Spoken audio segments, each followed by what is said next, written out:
Hello hi നമസ്കാരം. എല്ലാവർക്കും പുതിയൊരു വീഡിയോയിലേക്ക് വീണ്ടും സ്വാഗതം. കഴിഞ്ഞ കുറച്ച് ദിവസങ്ങളായി സോഷ്യൽ മീഡിയയിൽ നിരന്തരം ചർച്ച ചെയ്തുകൊണ്ടിരിക്കുന്ന ഒരു വിഷയമാണല്ലേ പ്രവീൺ പ്രണവ് വിഷയം. സത്യത്തിൽ ഈ ഒരു വിഷയം അവരുടെ കയ്യിൽ നിന്ന് തന്നെ പോയ അവസ്ഥയിലേക്കാണ് ഇപ്പോൾ കാര്യങ്ങളെല്ലാം പോയിക്കൊണ്ടിരിക്കുന്നത്. ആദ്യം തന്നെ പ്രവീൺ പ്രണവ് എന്നുള്ള യൂട്യൂബ് ചാനലിൽ അവരൊരു വീഡിയോ ഇടുന്ന ഒരു അഡ്രസ് ഇല്ലാതായി എന്ന് പറഞ്ഞുകൊണ്ട് ഒരു വീഡിയോ, ഏകദേശം 4.5 മില്യണിലധികം സബ്സ്ക്രൈബേഴ്സ് ഉള്ള ഒരു ഫാമിലി വ്ലോഗ് ചാനലാണ് ഈ പറഞ്ഞ പ്രവീൺ പ്രണവ് എന്ന് പറയുന്ന ആ ഒരു ഫാമിലിയുടെ. അതിനുശേഷം അതിന്റെ എക്സ്പ്ലനേഷൻ ഒന്നോണം ഇവരുടെ പാരൻസും ഇവരുടെ അനിയനായിട്ടുള്ള പ്രണവും ചേർന്നുകൊണ്ട് ഒരു വീഡിയോ ഇടുന്നു. ശേഷമുള്ള വീഡിയോയാണ് ഇത്രയധികം കത്തിക്കയറി അല്ലെങ്കിൽ അത്രയധികം ആളുകൾ ചർച്ച ചെയ്യാൻ തന്നെ ഇടയായ ഒരു പ്രധാനപ്പെട്ട വീഡിയോ, ആ അൺമാസ്കിംഗ് വീഡിയോ എന്ന് പറയുന്നത്. ഏകദേശം 60 ലക്ഷത്തിലധികം ആളുകൾ കണ്ടിട്ടുള്ള ഒരു വീഡിയോ ആണ്. 4.5 മില്യൺ സബ്സ്ക്രൈബേഴ്സ് ഉള്ള ആ ഒരു ചാനലിൽ അത്രയധികം ഹ്യൂജ് ഫോളോവേഴ്സ് ആണ് ഉള്ളത്. അവരും അതിന് പുറമെയുള്ള ഓഡിയൻസും കണ്ടിട്ടുള്ള ഒരു വീഡിയോ ആണ്. അത് മാത്രമല്ല മറ്റു ഒരുപാട് കണ്ടന്റ് ക്രിയേറ്റേഴ്സ് ഈ ഒരു വിഷയവുമായി ബന്ധപ്പെട്ട് റിയാക്ഷൻ വീഡിയോ ചെയ്യാത്ത ആളുകൾ പോലും ഈ ഒരു വിഷയവുമായി ബന്ധപ്പെട്ട് അവരുടെ നിലപാട് അല്ലെങ്കിൽ അവരുടെ റിയാക്ഷൻ അറിയിച്ചുകൊണ്ട് രംഗത്ത് വന്നിട്ടുണ്ട്. ഫാമിലി വ്ലോഗ് ചാനലുകളിൽ തന്നെ പലരും കമന്റ് ഇടുന്നുണ്ട്. അതായത് എല്ലാ ഫാമിലി വ്ലോഗേഴ്സും ഇത്തരത്തിൽ തന്നെയാണ്, അവരുടെ റിയൽ ലൈഫ് അല്ല ഈ ഒരു റിയൽ ലൈഫിൽ ഇവർ കാണിച്ചുകൊണ്ടിരിക്കുന്നത്. അതിന് പുറത്ത് മാസ്ക് ധരിച്ചുകൊണ്ടാണ് പലരും വീഡിയോ ഇടുന്നത് എന്നുള്ള തരത്തിലുള്ള ഒരുപാട് കമന്റുകൾ വരുന്നത് കൊണ്ട് തന്നെ ഒരുപാട് ഫാമിലി വ്ലോഗേഴ്സ് അവരുടെ ചാനലിൽ വരുന്ന കാര്യങ്ങൾ അല്ലെങ്കിൽ അവർക്ക് പറയാൻ ഉള്ളത് എന്താണ് ഈ ഒരു വിഷയവുമായി ബന്ധപ്പെട്ടത് എന്നതിനെ ചൊല്ലിക്കൊണ്ട് അവരും രംഗത്ത് വന്നിരുന്നു. പക്ഷേ അറ്റ് ലാസ്റ്റ് ഇപ്പോൾ ഒരു എൻഡ് എന്നുള്ള രീതിയിലേക്ക് കാര്യങ്ങൾ പോയിക്കൊണ്ടിരിക്കുന്നുണ്ട്. കാരണം ഇവരിട്ട ഈ ഒരു വീഡിയോസ്, ഈ പ്രവീൺ പ്രണവ് എന്ന് പറയുന്ന ഈ ഒരു ചാനലിൽ ഇട്ടിരിക്കുന്ന വീഡിയോസും അതിന് പുറമെ ഈ പ്രണവ് കൊച്ചു എന്ന് പറയുന്ന ഈ ഒരു വ്യക്തിയുടെ ചാനലിൽ ഇട്ടിരിക്കുന്ന എല്ലാ വീഡിയോസും അവരത് പ്രൈവറ്റ് ആക്കിയിട്ടുണ്ട്. അത് മാത്രമല്ല ഈ പ്രവീൺ പ്രണവിന്റെ കമ്മ്യൂണിറ്റി പോസ്റ്റും അതുപോലെ തന്നെ ഇൻസ്റ്റാഗ്രാമിലെ സ്റ്റോറിയും ഒക്കെ ആയിട്ടിട്ട് ഒരു കാര്യം ഇട്ടിട്ടുണ്ട്. എന്നാലും ഞാൻ ആ ഒരു കമ്മ്യൂണിറ്റി പോസ്റ്റ് ഇവിടെ കൊടുക്കാം. അതായത് ഇതിൽ പ്രവീൺ പ്രണവ് പറയുന്ന ഒരു കാര്യം എന്താണെന്ന് വെച്ചാൽ, യൂട്യൂബേഴ്സ് എല്ലാവരും കൂടി ചേർന്നുകൊണ്ട് ഈ ഒരു വിഷയത്തെ വളച്ചൊടിച്ചു, സൈബർ ബുള്ളിങ്ങിനെ ഇട്ടുകൊടുത്തു. എനിക്ക് സോഷ്യൽ മീഡിയയിൽ നിന്നും ഒരു നീതി കിട്ടും എന്നുള്ള പ്രതീക്ഷയില്ല, അതിൽ ഞാൻ വിശ്വസിക്കുന്നില്ല. എല്ലാവരും കൂടി ചേർന്ന് സൈബർ ബുള്ളിങ്ങിനെ ഇട്ടുകൊടുക്കുകയാണ്. ഇതുമൂലം എൻ്റെ ഫാമിലിക്ക് എന്തെങ്കിലും ലോസ് സംഭവിക്കുകയാണെങ്കിൽ അതിനാരും നിങ്ങൾ ആരെങ്കിലും ഉത്തരവാദികൾ ആകുമോ? അല്ലെങ്കിൽ ആ ഒരു നഷ്ടം എന്ന് പറയുന്നത് എനിക്ക് തന്നെയാണ്. അതുകൊണ്ട് തന്നെ ഞാൻ ഈ വീഡിയോസ് എല്ലാം പ്രൈവറ്റ് ആക്കുന്നു എന്ന് പറഞ്ഞുകൊണ്ടാണ് ആ ഒരു കമ്മ്യൂണിറ്റി പോസ്റ്റ് വന്നിരിക്കുന്നത്. അതിനുശേഷം ആ ഒരു പ്രവീണിന്റെ അനിയന്റെ ആ ഒരു ചാനലിൽ നിന്നും അവരുടെ ആ ഒരു വീഡിയോ റിമൂവ് ചെയ്യപ്പെട്ടിട്ടുണ്ട്. പക്ഷേ ഇത് സോഷ്യൽ മീഡിയ പ്ലാറ്റ്ഫോമാണ്. അപ്പൊ ഇവിടെ ഇപ്പൊ ഇവരിട്ടിരിക്കുന്ന ഈ വീഡിയോസ് എല്ലാം പ്രൈവറ്റ് ആക്കി എന്നുള്ളത് കൊണ്ട് കാര്യങ്ങൾ ഒന്നും തന്നെ അവസാനിക്കുന്നില്ല. കാരണം ഒരുപാട് ഓഡിയൻസ്, നമ്മളെ വിചാരിക്കുന്നതിലും അധികം, ഒരുപക്ഷെ ഇവര് വിചാരിച്ചിട്ടുണ്ടാകും ഇത്രയും വഷളാവില്ല ഈ ഒരു വിഷയം എന്നുള്ളതായിരിക്കും. അതുകൊണ്ടായിരിക്കും ഇവരിങ്ങനെ ഒരു വീഡിയോ ഇട്ടിട്ടുണ്ടായിരുന്നത്. പക്ഷേ ഇത്രയധികം ആളുകൾ അത് ഏറ്റെടുക്കുമെന്നോ അല്ലെങ്കിൽ ഇത്രയധികം ചർച്ചയാക്കപ്പെടുമെന്നോ എന്നൊന്നും ഇവര് മനസ്സിൽ പോലും വിചാരിച്ചിട്ടുണ്ടാവില്ല എന്ന കാര്യത്തിൽ യാതൊരുവിധ സംശയവുമില്ല. കാരണം അവരുടെ കയ്യിൽ നിന്നും പോയിരിക്കുന്ന ഒരു അവസ്ഥയിലേക്കാണ് കാര്യങ്ങൾ ഇപ്പോൾ പോയിക്കൊണ്ടിരിക്കുന്നത്. കാരണം ഇതിപ്പോ ഇവരുടെ ഒരു ഫാമിലി ഇഷ്യൂ ജസ്റ്റ് സോഷ്യൽ മീഡിയയിൽ അല്ലെങ്കിൽ യൂട്യൂബ് ചാനലിൽ, അവരുടെ സോഷ്യൽ മീഡിയ പ്ലാറ്റ്ഫോമായ അവരുടെ യൂട്യൂബ് ചാനലിൽ ഇട്ടു എന്ന് തന്നെ, അല്ലെങ്കിൽ ആ ഒരു അവരുടെ ഫാമിലി ഇഷ്യൂ യൂട്യൂബ് ചാനലിൽ ഇട്ടുകൊണ്ട് ചർച്ചയാക്കി എന്നതിൽ നിന്നും ഇതൊരു ഡൊമസ്റ്റിക് വയലൻസ് എന്നുള്ള ലെവലിലേക്ക് കാര്യങ്ങൾ നീങ്ങിയിട്ടുണ്ട്. അതുകൊണ്ട് തന്നെ തീർച്ചയായും ഡൊമസ്റ്റിക് വയലൻസ് എന്ന് പറയുന്നത് നമ്മുടെ സൊസൈറ്റിയിൽ എത്രത്തോളം വലിയൊരു ഗുരുതരമായിട്ടുള്ള തെറ്റാണ്, കുറ്റമാണ് എന്ന് അറിയുന്നവർ തീർച്ചയായും ഇതിന് പ്രതികരിച്ചുകൊണ്ട് രംഗത്ത് വന്നിരിക്കും. കാരണം ഈ ഒരു വീഡിയോസ് ഇത്രയധികം ആളുകൾ കണ്ടിട്ടുള്ള വീഡിയോസ് ആണ് ഇവരുടെ മാത്രമല്ല, ഇവരുടെ തന്നെ ഏകദേശം 60 ലക്ഷത്തിലധികം ആളുകൾ കണ്ടിട്ടുണ്ട്. അതിന് പുറമെ മറ്റു കണ്ടന്റ് ക്രിയേറ്റേഴ്സ്, ഓൾമോസ്റ്റ് എല്ലാ റിയാക്ഷൻ വീഡിയോ ചെയ്യുന്ന ആളുകളും ഇവരുടെ ഈ ഒരു വീഡിയോ എടുത്തിട്ട് റിയാക്ട് ചെയ്തിട്ടുണ്ട്. അതിൽ തന്നെ 2 ലക്ഷം 3 ലക്ഷം അത്രയും ആളുകൾ കണ്ടിട്ടുണ്ട്. അതിന് പുറമെ ഒരുപാട് ആളുകൾ ഇപ്പോൾ നമ്മൾ ഇൻസ്റ്റാഗ്രാമിലൊക്കെ നോക്കുന്ന സമയത്ത് സ്റ്റോറി ആയിട്ടും റീലുകളായിട്ടും ഒക്കെ ഈ കാര്യങ്ങൾ ഷെയർ ചെയ്ത് പോയിക്കൊണ്ടേയിരിക്കുന്നുണ്ട്. പ്രധാനമായിട്ട് ഈ ഒരു അൺമാസ്കിംഗ് വീഡിയോയിൽ ഇവർ പറഞ്ഞിരിക്കുന്ന കാര്യങ്ങൾ, ആദ്യം തന്നെ ഈ അഡ്രസ് ഇല്ല അല്ലെങ്കിൽ ഇതിന്റെ എക്സ്പ്ലനേഷൻ എന്നോണം ഇവരുടെ അനിയനും പാരൻസും പറഞ്ഞ കാര്യങ്ങളിൽ അധികം ആരും മുഖവിലേക്ക് എടുത്തില്ല എന്നുണ്ടെങ്കിലും ഈ ഒരു അൺമാസ്കിംഗ് വീഡിയോയിൽ അവര് കാണിച്ചിരിക്കുന്ന ആ ഒരു പ്രൂഫ് അല്ലെങ്കിൽ അവർ പറഞ്ഞിരിക്കുന്ന കാര്യങ്ങൾ അത് വളരെയധികം ഗുരുതരം തന്നെയാണ്. കാരണം അവരതിന്റെ എവിഡൻസ് പ്രൂഫ് കാണിച്ചുകൊണ്ടാണ്, വീഡിയോ കാണിച്ചുകൊണ്ടാണ് രംഗത്ത് വന്നിരിക്കുന്നത്. അല്ലാതെ അവർ വാക്കാലെ പറഞ്ഞതല്ല ഞങ്ങൾ ഇങ്ങനെ ഉപദ്രവിച്ചിട്ടുണ്ടായിരുന്നു, ഡൊമസ്റ്റിക് വയലൻസ് നടന്നിട്ടുണ്ടായിരുന്നു എന്ന് പറഞ്ഞാൽ പോലും ആളുകൾ അത് ഏറ്റെടുക്കും. കാരണം ഈ മൃദുല എന്ന് പറയുന്ന പ്രവീണിന്റെ ഭാര്യ, ആ മൃദുല പൂർണ്ണ ഗർഭിണിയായിരിക്കുന്ന സമയമാണ്, പ്രഗ്നന്റ് ലേഡിയാണ്. ഏകദേശം ഡെലിവറിക്ക് 5 ദിവസങ്ങൾ മാത്രം ബാക്കി നിൽക്കുകയാണ് ഈ ഒരു ഡൊമസ്റ്റിക് വയലൻസ് നടന്നിട്ടുള്ളത്. അതുകൊണ്ട് തന്നെ എല്ലാവരും ഈ ഒരു വിഷയത്തിൽ പ്രതികരിക്കും. ഇത് മാത്രമല്ല, ഈ വീഡിയോസ് കാണുന്നവർ തന്നെ അത് പലർക്കും ഷെയർ ചെയ്യുകയും അവരുടെ കോണ്ടാക്റ്റിലുള്ള അഡ്വക്കേറ്റ്സ്, അതുപോലെ വനിതാ കമ്മീഷനുമായി ബന്ധപ്പെട്ടിട്ടുള്ള ഒരുപാട് ആളുകൾക്കൊക്കെ ഷെയർ ചെയ്ത് കൊടുത്തിട്ടുണ്ട്. അതായത് കേസ് വരെ അല്ലെങ്കിൽ ലീഗലി വരെ ഇത് സ്വമേധയാ കേസ് എടുക്കാനുള്ള വകുപ്പ് വരെ ഈ ഒരു വിഷയത്തിൽ ഉണ്ട്. പക്ഷെ അതിന്റെ ഒന്നും സീരിയസ്നെസ് മനസ്സിലാക്കാതെ ആരാണ് ഈ പ്രശ്നങ്ങളൊക്കെ സോഷ്യൽ മീഡിയയിലേക്ക് വലിച്ചിട്ടത്? ഈ പറഞ്ഞ യൂട്യൂബേഴ്സ് ആണോ അല്ലെങ്കിൽ ഈ പറഞ്ഞ കണ്ടന്റ് ക്രിയേറ്റേഴ്സ് ആണോ? അവരാരുമല്ല.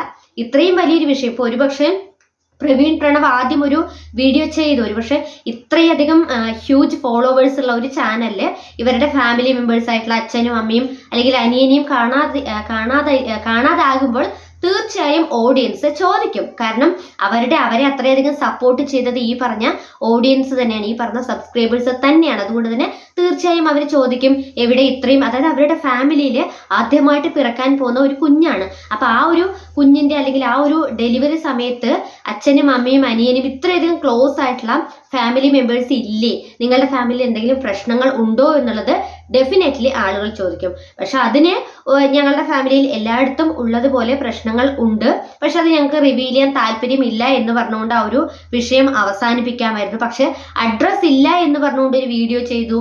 അതിന്റെ എക്സ്പ്ലനേഷൻ എന്നോണം അനിയനും ഇവരുടെ പാരൻസും തമ്മിലുള്ള ഒരു വീഡിയോ ചെയ്യുന്നു, ശേഷം അൺമാസ്കിംഗ് വീഡിയോ ചെയ്യുന്നു. അപ്പൊ ഈ ഇത്രയും വീഡിയോസ് എല്ലാം സോഷ്യൽ മീഡിയയിലേക്ക് ഇട്ടുകൊടുത്തത് അല്ലെങ്കിൽ ഇവരുടെ ഫാമിലി ഇഷ്യൂ ചർച്ച ചെയ്യാനായിട്ട് സോഷ്യൽ മീഡിയക്ക് ഇട്ടുകൊടുത്തത് ആരാണ്? ഈ പറഞ്ഞ യൂട്യൂബേഴ്സ് ആരുമല്ല. അതൊക്കെ ഇവരുടെ ഭാഗത്തു നിന്നും വന്ന വലിയ ഗുരുതരമായിട്ടുള്ള പിഴവുകൾ തന്നെയാണ്. ഇപ്പൊ അവർ തന്നെ പറയുന്നു അവർക്ക് ഇത്രയധികം ഡൊമസ്റ്റിക് വയലൻസ് അവരുടെ പാരൻസിൽ നിന്നും അനിയനിൽ നിന്നൊക്കെ നേരിടേണ്ടി വന്നിട്ടുണ്ട് എന്നുള്ളത് അവർ തന്നെ തുറന്നു പറഞ്ഞിരിക്കുന്ന ഒരു കാര്യമാണ്. അപ്പൊ ഒരു പൂർണ്ണ ഗർഭിണിയായിട്ടുള്ള ഒരു പെൺകുട്ടിയെ ഗുരുതരമായിട്ട് മാനസികമായും ശാരീരികമായും പീഡിപ്പിക്കുന്നു എന്നൊക്കെ പറഞ്ഞാൽ തീർച്ചയായും മനസാക്ഷിയുള്ള ആളുകൾ എല്ലാവരും അതിനെ റിയാക്ട് ചെയ്തുകൊണ്ട് രംഗത്ത് വരും. ആ സമയത്ത് സൈബർ ബുള്ളിങ്ങിന് ഇട്ടുകൊടുക്കുന്നു അല്ലെങ്കിൽ ഞങ്ങളുടെ ഫാമിലിക്ക് എന്തെങ്കിലും ലോസ് വന്നാൽ ആര് ഉത്തരവാദിത്വം ഏറ്റെടുക്കും അല്ലെങ്കിൽ ആരതിന് സമാധാനം എന്ന് പറയുന്നതിൽ അവിടെ യാതൊരു വിധത്തിലുള്ള പ്രസക്തിയും ഇല്ല എന്നുള്ളതാണ് എനിക്ക് പറയാനുള്ളത്.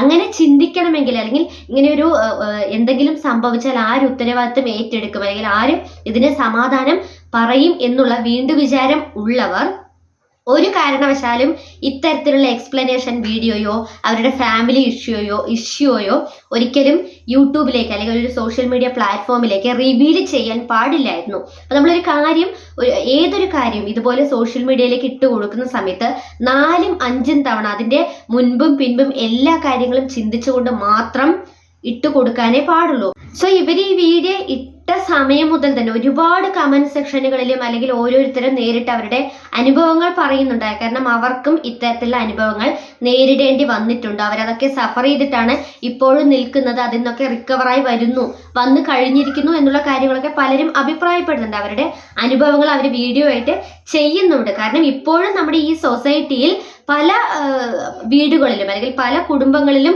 നടക്കുന്ന ഒരു കാര്യം ധൈര്യപൂർവ്വം ഇവരത് തുറന്നു പറഞ്ഞു എന്നുള്ളത് എല്ലാവരും ഇവരെ അഭിനന്ദനാർഹമായ ഒരു കാര്യം തന്നെയായിരുന്നു. പക്ഷെ അതിന്റെ പേരിൽ ഒരു സൈബർ ബുള്ളിങ്ങിന് ഇട്ടുകൊടുത്തു, കാര്യങ്ങൾ വളച്ചൊടിച്ചു എന്ന് പറയുന്നതിലൊന്നും യാതൊരു പ്രസക്തിയുമില്ല. പിന്നെ ടിപ്പിക്കലായിട്ടുള്ള ചില മദർ ഇൻ ലോസ് അല്ലെങ്കിൽ അമ്മായിമാരും അവരുടെ കുടുംബത്തിലൊക്കെ ഇത്തരത്തിലുള്ള ഒരുപാട് പ്രശ്നങ്ങൾ നടക്കുന്നുണ്ട്. എല്ലാ ഫാമിലിയിലും നടക്കുന്ന കാര്യങ്ങൾ തന്നെയാണ്. ഈ പറഞ്ഞ ഡൊമസ്റ്റിക് വയലൻസ് ഒന്നും ചിലയിടത്ത് നടക്കുന്നുണ്ടാവില്ല, പക്ഷെ ചിലയിടത്ത് നടക്കുന്നുണ്ടാവും. പക്ഷെ ചിലരൊക്കെ അത് തുറന്ന് പറയാനുള്ള ധൈര്യം കാണിക്കാറുണ്ട്, പലരും അത് തുറന്ന് പറയാറുമില്ല. നമ്മൾ ആരും അറിയാറുമില്ല. പക്ഷെ എല്ലാ വീടുകളിലും ഇത്തരത്തിലുള്ള പ്രശ്നങ്ങൾ നടക്കാറുണ്ട്. ഒരുപക്ഷെ ഇപ്പൊ ഇവരുടെ ഈ ഒരു വിഷയത്തിൽ അമ്മായിയമ്മയും മരുമകളും തമ്മിലുള്ള പ്രശ്നമാണോ, അല്ലെങ്കിൽ ഇവരുടെ അച്ഛനും മകനും തമ്മിലുള്ള പ്രശ്നമാണോ, അനിയനോ ജ്യേഷ്ഠനും തമ്മിലുള്ള പ്രശ്നമാണോ എന്നുള്ളതൊന്നും നമുക്കറിയില്ല. കാരണം നമ്മൾ രണ്ട് ഭാഗവും നമ്മൾ ആരുടെയും ഇവരുടെ ഈ ഒരു റിയൽ ലൈഫ് മാത്രമേ നമ്മൾ കണ്ടുകൊണ്ടിരിക്കുന്നുള്ളൂ. അതുകൊണ്ട് തന്നെ ഇവരുടെ ഈ ലൈവ് ആയിട്ടുള്ള ലൈഫ് നമുക്ക് ആർക്കും അറിയില്ല. അപ്പൊ എന്തുകൊണ്ടാണ് ഇവിടെ സംഭവിച്ചത് എന്താണ് എന്നുള്ളത് നമുക്ക് ആർക്കും അതിന്റെ വ്യക്തമല്ല. ഈ പറഞ്ഞ എനിക്കോ ഈ വീഡിയോ കാണുന്ന നിങ്ങൾക്ക് ആർക്കെങ്കിലും ഇതിൽ സത്യത്തിൽ ആരുടെ ഭാഗത്താണ് തെറ്റ്, ആരുടെ ഭാഗത്താണ് ശരി എന്നുള്ളത് നിങ്ങൾക്ക് ആർക്കെങ്കിലും പറയാൻ സാധിക്കുമോ? ഒരിക്കലുമില്ല. കാരണം ഇവര് പറയുന്നു, നമുക്കത് മാത്രമേ അറിയുകയുള്ളൂ. അപ്പൊ ഇതിന് ശേഷം ഇനിയിപ്പോ ഇവരുടെ അനിയനും അവരുടെ പാരന്റ്സുമായിട്ടും മറ്റൊരു വീഡിയോയുമായിട്ട് വരികയാണെങ്കിൽ തീർച്ചയായും ഈ പറഞ്ഞ ഓഡിയൻസ് എല്ലാവരും ഇവരെ സപ്പോർട്ട് ചെയ്തുകൊണ്ട് രംഗത്തേക്ക് വരും. കാരണം ഇവർ ഇത്രയധികം ഇഷ്ടപ്പെട്ട ഓഡിയൻസ് തന്നെയാണ് ഈ പറയുന്ന കമന്റ് ഇടുന്നത്. പിന്നെ ഈ കമന്റ് ഇടാനായിട്ട് കുറച്ച് കമന്റോളികൾ ഉണ്ടാവും. അതല്ലാതെ ഇവരെ സപ്പോർട്ട് ചെയ്ത് അല്ലെങ്കിൽ ഇത്രയധികം വർഷം ഇവരെ ഫോളോ ചെയ്ത് ഇവരുടെ കാര്യങ്ങൾ ഇഷ്ടപ്പെട്ടുകൊണ്ടിരുന്ന ആളുകൾ തീർച്ചയായും ഇവരുടെ ലൈഫിൽ ഇങ്ങനെ ഒരു ഇൻസിഡന്റ് വരുന്നു എന്നറിയുമ്പോൾ സ്വാഭാവികമായിട്ടും അവര് ചോദിക്കും. കാരണം അവര് ഇവരുടെ സന്തോഷങ്ങൾ അല്ലെങ്കിൽ ഇവരുടെ ഈ ഒരു ലൈഫിലെ സന്തോഷങ്ങൾ കണ്ടുകൊണ്ടാണ് ഇവരെ സബ്സ്ക്രൈബ് ചെയ്തിരിക്കുന്നത്, ഇവരെ ഫോളോ ചെയ്തിരിക്കുന്നു. ആ ഒരു സമയത്ത് ഇത്രയും കാലം നിങ്ങൾ ഞങ്ങളെ പറ്റിച്ചതാണോ എന്നുള്ളൊരു ചിന്ത അല്ലെങ്കിൽ അത് ചോദിക്കാനുള്ള അവകാശം തീർച്ചയായും ഈ പറയുന്ന ഫോളോവേഴ്സിന് അല്ലെങ്കിൽ സബ്സ്ക്രൈബേഴ്സിന് ഉണ്ട്. ഇതിപ്പോ ഈ ഒരു വിഷയം ഡൊമസ്റ്റിക് വയലൻസ് എന്നുള്ള ആ ഒരു രീതിക്ക് തന്നെ ഒരുപാട് നീതിപരമായിട്ടുള്ള ഒരുപാട് ആളുകളിലേക്ക് എത്തിയിരിക്കുന്ന ഒരു വീഡിയോയാണ്. വനിതാ കമ്മീഷൻ ഉൾപ്പെടെയുള്ള ഒരുപാട് ആളുകൾ കണ്ടിരിക്കുന്ന ഒരു വീഡിയോ ആണ്. ഇപ്പൊ പലരും ഇതിനെ റീക്രിയേറ്റ് ചെയ്ത് ഇൻസ്റ്റാഗ്രാം സ്റ്റോറി ആയിക്കോട്ടെ, റീലുകളായിക്കോട്ടെ, പോസ്റ്റുകളായിക്കോട്ടെ, അങ്ങനെയൊക്കെ സോഷ്യൽ മീഡിയയിൽ കറങ്ങി തിരിയുന്നുണ്ട്. അപ്പൊ ഒരു കാര്യം നമ്മൾ സോഷ്യൽ മീഡിയക്ക് ഇട്ട് കൊടുക്കുന്ന സമയത്ത്, പ്രത്യേകിച്ചും ഇത്രയധികം ഗുരുതരമായിട്ടുള്ള ഒരു കാര്യം ഇട്ട് കൊടുക്കുന്ന സമയത്ത് ഒരുപാട് തവണ ആലോചിച്ചിട്ട് മാത്രമേ അത് ഇട്ട് കൊടുക്കാൻ, ഇനി ആരെങ്കിലും അത്തരത്തിൽ എന്തെങ്കിലും പറയാൻ ഉദ്ദേശിക്കുന്നുണ്ടെങ്കിൽ ദയവ് ചെയ്ത് അത് ചിന്തിച്ചുകൊണ്ട് മാത്രം ഇട്ട് കൊടുക്കുക. അല്ലാതെ സൈബർ ബുള്ളിങ്ങിന് ഇട്ട് കൊടുക്കുന്നു, ഞങ്ങളുടെ അവസ്ഥ ഇങ്ങനെയാണ്, ഞങ്ങളുടെ കുടുംബത്തിന് എന്തെങ്കിലും സംഭവിച്ചാൽ നിങ്ങൾ ആര് ഉത്തരവാദിത്വം ഏറ്റെടുക്കും, നിങ്ങൾ ആരെങ്കിലും ഉത്തരവാദികളാകുമോ എന്നൊന്നും പറയുന്നതിൽ യാതൊരു പ്രസക്തിയും ഇല്ല. കാരണം നമ്മൾ സോഷ്യൽ മീഡിയയിലേക്കാണ് ഈ കാര്യങ്ങൾ ഇട്ടുകൊടുക്കുന്നത്. അപ്പൊ ഈ സോഷ്യൽ മീഡിയ എന്ന് പറയുന്നത് നമ്മൾ വളരെയധികം സുരക്ഷിതമായി കൈകാര്യം ചെയ്യേണ്ട ഒരു ഏരിയയാണ്. ആ ഒരു സമയത്ത് ഇത്രയധികം ക്രൂഷ്യൽ ആയിട്ടുള്ള കാര്യങ്ങളൊക്കെ നമ്മൾ പറയുന്ന സമയത്ത് ചിന്തിച്ചുകൊണ്ട് മാത്രം ഇനി ആരായാലും പറയാനായിട്ട് ശ്രമിക്കുക. അപ്പൊ അതാണ് ഇവരുടെ ഭാഗത്ത് നിന്ന് പറഞ്ഞ ഏറ്റവും വലിയൊരു മിസ്റ്റേക്ക് ആയിട്ടാണ് എനിക്ക് തോന്നുന്നത്. അല്ലെങ്കിൽ ഇപ്പൊ ഇവർക്ക് ഈ ഒരു വീഡിയോ പ്രൈവറ്റ് ആക്കേണ്ടതോ അല്ലെങ്കിൽ ഇത്തരത്തിലുള്ള ഒരു കമ്മ്യൂണിറ്റി പോസ്റ്റോ ഇടേണ്ട യാതൊരു വിധത്തിലുള്ള ആവശ്യവും ഉണ്ടാവില്ലായിരുന്നു. ഇനിയിപ്പോ ഓരോരുത്തരും ഇതുമായി ബന്ധപ്പെട്ട് അവർക്ക് പറയാനുള്ള കാര്യങ്ങൾ അല്ലെങ്കിൽ ഈ പറഞ്ഞ പ്രവീൺ പ്രണവ് എന്ന് ഈ സിബ്ലിങ്സിന്റെ ഇവരുടെ ഫാമിലിയുമായിട്ട് ബന്ധപ്പെട്ട് അല്ലെങ്കിൽ അവർക്ക് അറിയാവുന്ന കാര്യങ്ങൾ അല്ലെങ്കിൽ അവരെ ചുറ്റിപ്പറ്റി നിൽക്കുന്ന ആരെങ്കിലുമൊക്കെ എന്തെങ്കിലുമൊക്കെ കാര്യങ്ങൾ പറഞ്ഞുകൊണ്ട് രംഗത്ത് വരും. അതുകൊണ്ട് തന്നെ ഒരിക്കലും ഇതിനൊരു പൂർണ്ണമായിട്ടുള്ള ഒരു അന്തിമമായിട്ടുള്ള അവസാനം ഉണ്ടാകും എന്ന് നമുക്ക് ഒരിക്കലും പറയാനായിട്ട് സാധിക്കില്ല. കാരണം ഇപ്പോൾ തന്നെ സോഷ്യൽ മീഡിയകളിലൊക്കെ പല വോയിസുകളും കറങ്ങി തിരിഞ്ഞുകൊണ്ട് നടക്കുന്നുണ്ട്. അപ്പൊ നമ്മൾ പലതവണ ചിന്തിക്കണമായിരുന്നു. പ്രത്യേകിച്ച് ഇത്രയും ഗുരുതരമായിട്ടുള്ള കാര്യങ്ങൾ പറയുന്ന സമയത്ത്, അതും ഈ പൂർണ്ണ ഗർഭിണിയായിട്ടുള്ള ഒരു പെൺകുട്ടി ഇത്രയൊക്കെ ചെയ്തു എന്ന് പറയുമ്പോൾ മനസാക്ഷിയുള്ള ഏതൊരു വ്യക്തിയും പ്രതികരിക്കും. അതിപ്പോ പ്രവീണിന്റെ പാരന്റ്സ് ആണെന്നോ അനിയനാണെന്നോ സഹോദരിയാണെന്നോ അല്ലെങ്കിൽ ആരാണ് എന്നൊന്നും ചിന്തിക്കില്ല. ആ ഒരു സമയത്ത് മൃദുല എന്ന് പറയുന്ന ഒരു പെൺകുട്ടി എന്നല്ല, മറ്റേതൊരു പെൺകുട്ടി ആയാലും അല്ലെങ്കിൽ മറ്റേതൊരു പെൺകുട്ടിക്കായാലും ഈ ഒരു അവസ്ഥ വന്നു എന്നുണ്ടെങ്കിൽ ആരായാലും അതിനെ പ്രതികരിച്ചു പോകും. അപ്പൊ അതിൽ പിന്നെ നമ്മൾ അവസാനം ചിന്തിച്ചുകൊണ്ടോ അല്ലെങ്കിൽ അവസാനം ഇത്തരത്തിലുള്ള പ്രൈവറ്റ് ആക്കിക്കൊണ്ടോ ഒന്നും ഒരു കാര്യവുമില്ല. എന്തായാലും ഇതിനൊരു അവസാനം ഉണ്ടാകട്ടെ എന്ന് മാത്രമേ നമുക്കും പറയാനുള്ളൂ. പക്ഷേ ഇതിലൊരു പൂർണ്ണമായിട്ടുള്ള ഒരു അന്തിമമായിട്ടുള്ള ഒരു അവസാനം ഉണ്ടാകും എന്നെനിക്ക് തോന്നുന്നില്ല. കാരണം ഇത്രയധികം സ്പ്രെഡ് ആയിരിക്കുന്ന ഒരു വിഷയമാണ്.